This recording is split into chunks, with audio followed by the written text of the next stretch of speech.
Yakima Canutt, also known as Canutt, was an American champion rodeo rider, actor, stuntman, and action director. Biography. Born Enos Edward Canutt in the Snake River Hills, near Colfax, Washington, he was one of 5 children of John Lemuel Canutt, a rancher, and Nettie Ellen Stevens. He grew up in eastern Washington on a ranch near Petawawa Creek, founded by his grandfather and operated by his father, who also served a term in the state legislature. His formal education was limited to elementary school in Green Lake, Washington, then a suburb of Seattle. He gained the education for his life's work on the family ranch, where he learned to hunt, trap, shoot, and ride. He broke a wild bronco when he was 11. As a 6-foot-tall 16-year-old, he started bronc riding at the Whitman County Fair in Colfax in 1912, and at 17 he won the title of World's Best Bronco Buster. Canutt started rodeo riding professionally and gained a reputation as a bronc rider, bulldogger, and all-around cowboy. It was at the 1914 Pendleton Roundup, Pendleton, Oregon he got the nickname Yakima, when a newspaper caption misidentified him. Yakima Canutt may be the most famous person not from Yakima, Washington, says Elizabeth Gibson, author of Yakima, Washington. Winning second place at the 1915 Pendleton Roundup brought attention from show promoters, who invited him to compete around the country. I started in major rodeos in 1914, and went through to 1923. There was quite a crop of us traveling together, and we would have special railroad cars and cars for the horses. We'd play anywhere from 3, 6, 8, 10-day shows. Bronc riding and bulldogging were my specialties, but I did some roping, said Canutt. During the 1916 season, he became interested in divorcee Kitty Wilkes, who had won the ladies' bronc riding championship a couple of times. They married on July 20, 1917, while at a show in Kalispell, Montana. He was 21 and she 23. They divorced about 1922. While bulldogging in Idaho, Canutt's mouth and upper lip were torn by a bull's horn. After stitches, Canutt returned to the competition. It was not until a year later that a plastic surgeon could correct the injury. World champion Canutt won his first world championship at the Olympics of the West in 1917 and won more championships in the next few years. In between rodeos, he broke horses for the French government in World War I. In 1918, he went to Spokane to enlist in the United States Navy and was stationed in Bremerton. In the fall, he was given a 30-day furlough to defend his rodeo title. He was discharged in spring 1919. At the 1919 Calgary Stampede, he competed in the bucking event and met Pete Knight. He traveled to Los Angeles for a rodeo, and decided to winter in Hollywood, where he met screen personalities. It was here that Tom Mix, who had also started in rodeos, invited him to be in 2 of his pictures. Mix added to his flashy wardrobe by borrowing 2 of Canutt's two-tone shirts and having his tailor make 40 copies. The Fort Worth Rodeo was nicknamed Jack's Show, after he won the saddle bronc competition 3 years in a row from 1921 to 1923. He had won the saddle bronc competition in Pendleton in 1917, 1919, and 1923 and came second in 1915 and 1929. Canutt won the steer bulldogging in 1920 and 1921, and won the all-around Police Gazette belt in 1917, 1919, 1920 and 1923. While in Hollywood in 1923 for an awards ceremony, he was offered 8 Western Action Pictures for producer Ben Wilson at Burr Willow Studios. The first was to be Riding Mad. Actor Canutt had been perfecting tricks such as the crupper mount, a leapfrog over the horse's rump into the saddle. Douglas Fairbanks used some in his film The Gaucho. Fairbanks and Canutt became friends and competed regularly at Fairbanks' gym. Canutt took small parts in pictures to get experience. It was in Branded a Bandit that his nose was broken in a 12-foot fall from a cliff. The picture was delayed several weeks, and when it resumed, Canutt's close shots were from the side. A plastic surgeon reset the nose, which healed, inspiring Canutt to remark that he thought it looked better. Stuntman. When his contract with Wilson expired in 1927, Canutt was making appearances at rodeos across the country. By 1928, the talkies were coming out, and though he had been in 48 silent pictures, Canutt knew his career was in trouble. His voice had been damaged from flu in the Navy. He started taking on bit parts and stunts, and realized more could be done with action in pictures. In 1930, between pictures and rodeoing, Canutt met Minnie Audrey Yeager Rice at a party at her parents' home. She was 12 years his junior. They kept company during the next year while he picked up work on the serials for Mascot Pictures Corporation.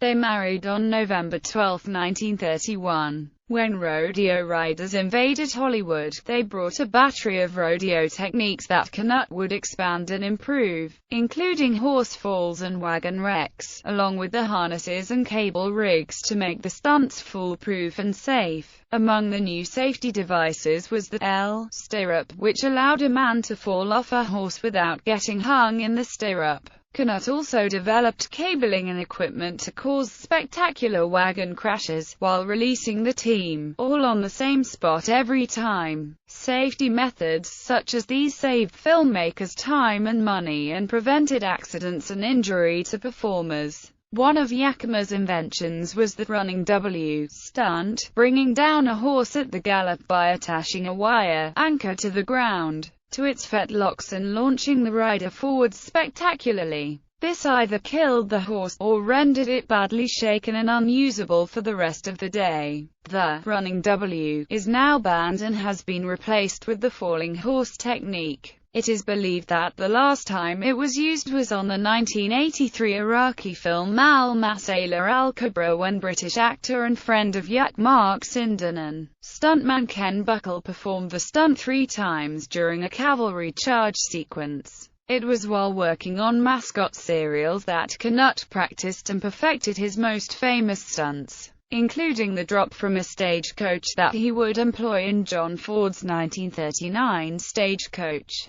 That famous stunt in Stagecoach was filmed near Chimney Rock on Rabbit Dry Lake, west of Lucerne Valley, California. He first did it in Riders of the Dawn in 1937 while doubling for Jack Randall. In his 1981 film Raiders of the Lost Ark, Steven Spielberg paid homage to Canutt, recreating the stunt when stuntman Terry Leonard dropped from the front of a German transport truck, was dragged underneath and then climbed up to the back and round to the front again. John Wayne. While at Mascot, Canutt met John Wayne while doubling for him in a motorcycle stunt for The Shadow of the Eagle in 1932. Wayne admired Canutt's agility and fearlessness, and Canutt respected Wayne's willingness to learn and attempt his own stunts. Canutt taught Wayne how to fall off a horse. The two worked together to create a technique that made on-screen fight scenes more realistic. Wayne and Canutt found if they stood at a certain angle in front of the camera, they could throw a punch at an actor's face and make it look as if actual contact had been made. Canutt and Wayne pioneered stunt and screen fighting techniques still in use. Much of Wayne's on-screen persona was copied from Canutt. The characterizations associated with Wayne, the drawling, hesitant speech and the hip-rolling walk, were pure Canutt.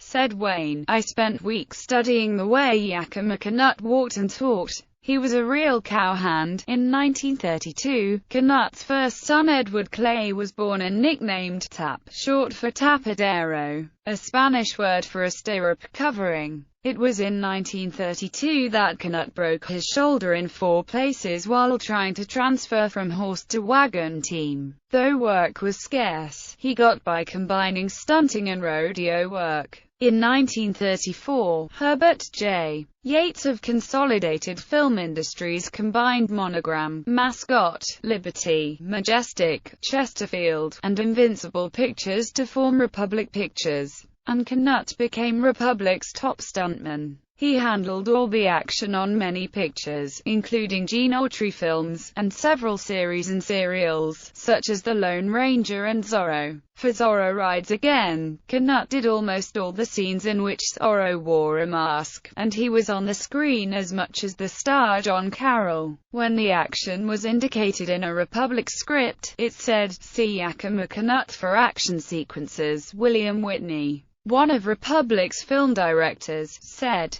"There will probably never be another stuntman who can compare to Yakima Canutt. He had been a world champion cowboy several times, and where horses were concerned he could do it all. He invented all the gadgets that made stunt work easier. One of his clever devices was a step that attached to the saddle so that he had leverage to transfer to another moving object, like a wagon or a train. Another was the shotgun, a spring-loaded device used to separate the tongue of a running wagon from the horses, thus cutting the horses loose. It also included a shock cord attached to the wagon bed, which caused wheels to cramp and turn the wagon over on the precise spot that was most advantageous for the camera." In the 1936 film San Francisco, Canutt replaced Clark Gable in a scene in which a wall was to fall on the star. Canutt said, "We had a heavy table situated so that I could dive under it at the last moment. Just as the wall started down, a girl in the scene became hysterical and panicked. I grabbed her, leaped for the table, but didn't quite make it. The girl was unhurt, but he broke 6 ribs." Ramrod Canutt tried to get into directing. He was growing older, and knew his stunting days were numbered. Harry Joe, Canutt's second son, was born in January 1937. Joe and Tap would become important stuntmen, working with their father. In 1938, Republic Pictures started expanding into bigger pictures and budgets. Canutt's mentor and action director for the 1925 Ben-Hur, Breezy Eason, was hired as second unit director, and Canutt to coordinate and ramrod the stunts. For Canutt, this meant not only hiring stuntmen and doing some stunts himself, but also laying out the action for the director and writing additional stunts. In the 5 years between 1925 and 1930, 55 people were killed making movies, and more than 10,000 injured. By the late 1930s, the maverick stuntman willing to do anything for a buck was disappearing. Now under scrutiny, experienced stuntmen began to separate themselves from amateurs by building special equipment, rehearsing stunts, and developing new techniques, from falling. How Our Greatest Fear Became Our Greatest Thrill by Garrett Soden. John Ford hired Canutt on John Wayne's recommendation for Stagecoach,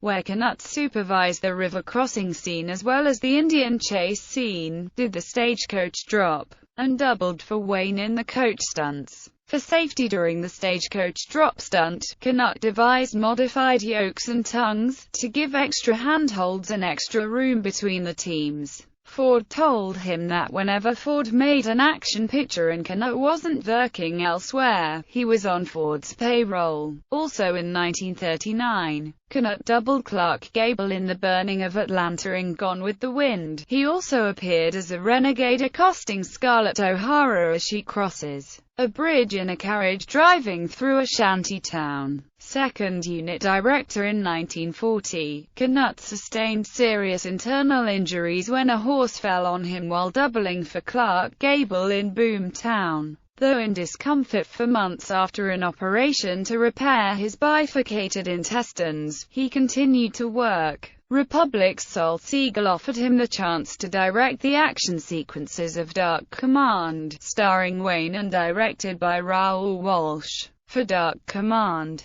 Canutt fashioned an elaborate cable system to yank back the plummeting coach before it fell on the stuntman and horses. He also created a breakaway harness from which they were released before hitting the water. It was in 1943, while doing a low-budget Roy Rogers picture called Ivanhoe, that Canutt broke both his legs at the ankles in a fall off a wagon. He recovered to write the stunts and supervise the action for another Wayne film in Old Oklahoma. In the next decade, Canutt became one of the best second-unit and action directors. MGM brought Canutt to England in 1952 to direct the action and jousting sequences in Ivanhoe with Robert Taylor. This would set a precedent by filming action abroad instead of on the studio lot, and Canutt introduced many British stuntmen to Hollywood-style stunt training. Ivanhoe was followed by Knights of the Round Table, again with director Richard Thorpe and starring Robert Taylor. Canutt was again brought in for lavish action scenes in King Richard and the Crusaders.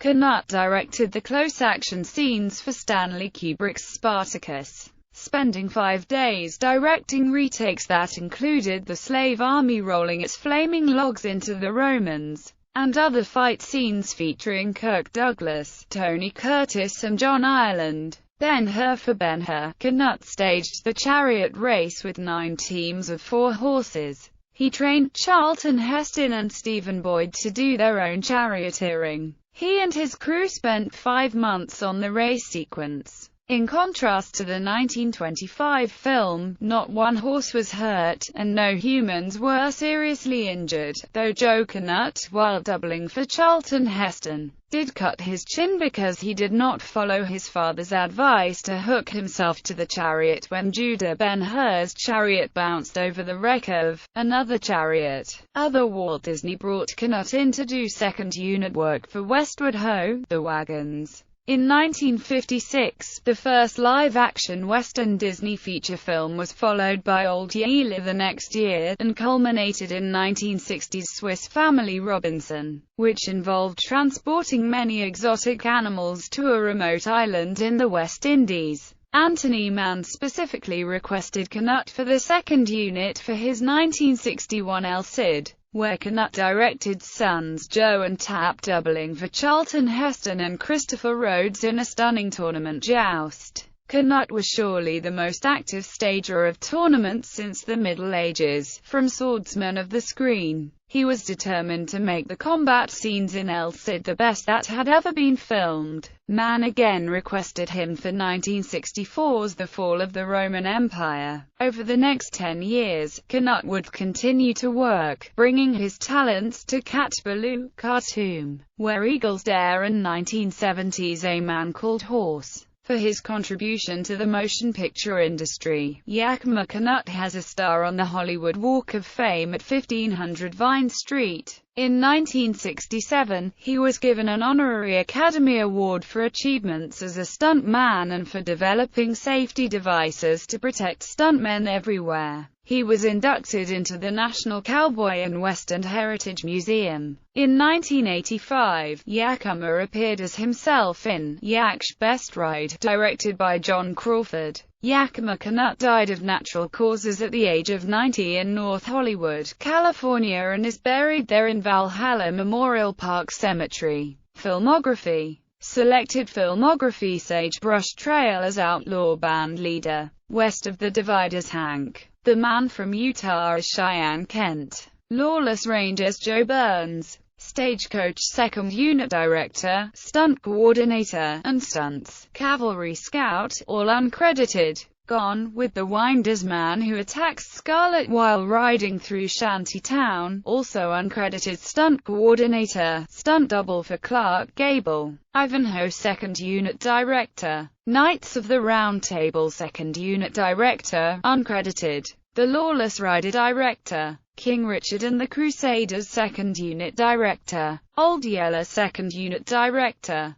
Ben-Hur Second Unit Director. Swiss Family Robinson Second Unit Director. El Cid Second Unit Director. The Fall of the Roman Empire Second Unit Director. Cat Ballou Second Unit Director, Executive in charge of production, uncredited. Stunt Coordinator. Khartoum Second Unit Director. Where Eagles Dare Second Unit Director. A Man Called Horse Second Unit Director. Rio Lobo Second Unit Director. Break Heart Pass Second Unit Director. Film Awards. 1959 National Board of Review of Motion Pictures Special Citation shared with Andrew Martin for directing the chariot race in Ben-Hur. 1967 Academy Honorary Award for achievements as a stuntman and for developing safety devices to protect stuntmen everywhere. 1976 inducted into National Cowboy Hall of Fame. 1978 Academy of Motion Picture Arts and Sciences, a tribute to Yakima Canutt dinner. 1984 The Motion Picture and Television Fund's Golden Boot Award. Hollywood Walk of Fame star at 1500 Vine Street.